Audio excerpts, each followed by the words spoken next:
Karatula, nakalagay, ako ngayon, ikaw bukas. Kaya nga yung mga lolo't lola ko, pag may patay kami, maraming mga pamahiin, siguro ginagawa pa rin ninyo yan. No, kasi nakakatakot yung mga babala nila eh. Bawal daw maglibing ng Lunes. Pag naglibing kayo ng Lunes, walang magbibindisyon, day off ng pare. Hindi, sa totoo, pag naglibing daw kayo ng Lunes, may mamamatay uli sa pamilya nyo. Eh kung tatlo lang kayong magkakapatid, Miyerkules pa lang, ubus na lahi nyo. Ang bilis nyong mabubura sa daigdig. Di ba?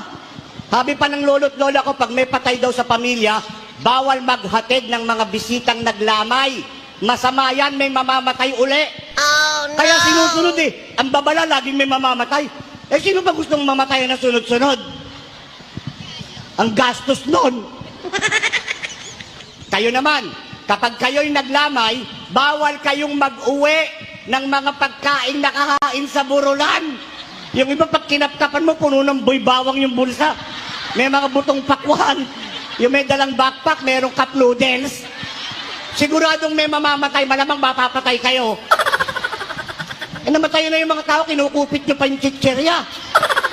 Ang pinakamasagwang turo, pag may patay daw, yung kamag-anak, bawal maligo. Pag naniwala naman kayo dyan, mamamatay naman ang mga naglalamay sa baho ng pamilya niyo. Tinatanong ako, totoo ba, Padre, mga pamahiin na matatanda? Hindi ho yan totoo.